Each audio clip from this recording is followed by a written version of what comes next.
Sur cette mer intérieure qui borde les provinces du Nord et du Sud Kivu, c'est l'heure des comptes.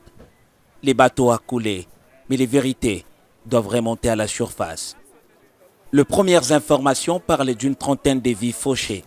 Les survivants, quant à eux, sont encore sous les chocs, soignés dans les hôpitaux de Goma et des environs. Mais ces drames posent une question qui brûle toutes les lèvres. Pourquoi un naufrage si près du port, si près de la terre ferme? Nous allons organiser maintenant un régime de sanctions. Comme vous le savez, les investigations, le procureur de la République, après le tribunal de grande instance de Bukavu et celui du Nord Kivu, ont déjà engagé des investigations pour pouvoir mettre aux arrêts tous les responsables qui sont impliqués dans cette tragédie. La colère gronde.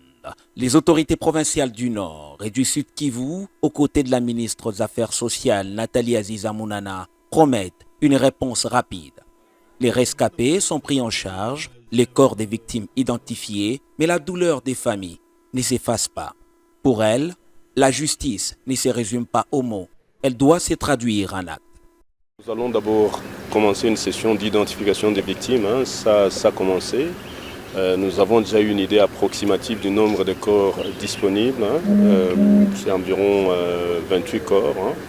Et nous avons aussi une idée approximative du nombre de personnes qui ont été sauvées, donc des rescapés.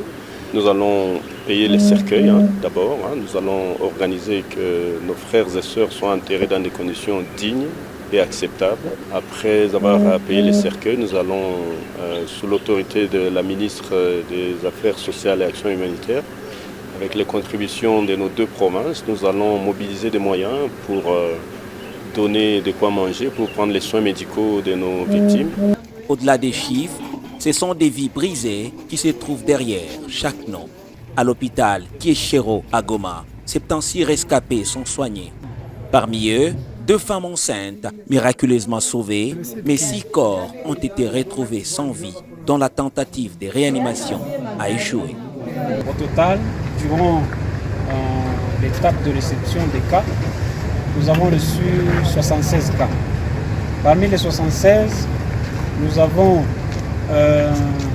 2 femmes enceintes chez qui nous avons fait des examens mais qui sont en train d'évoluer très bien. Et malheureusement, au-delà de ces 76 cas, il y avait 6 corps sans vie.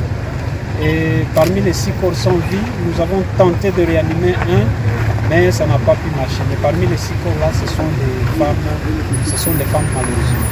Le lac Kivu est un géant silencieux. Pour certains, une source de subsistance, pour d'autres, un cimetière. Trop souvent, des accidents comme celui-ci se produisent et trop souvent, les mêmes questions reviennent. Qui est responsable? Quelles mesures seront enfin prises pour sécuriser les trajets sur ces eaux? Les bateaux MV Merdi, victimes du 3 octobre, laissent une nouvelle fois le peuple congolais en deuil. Mais cette fois, les voix s'élèvent pour dire « plus jamais ça ».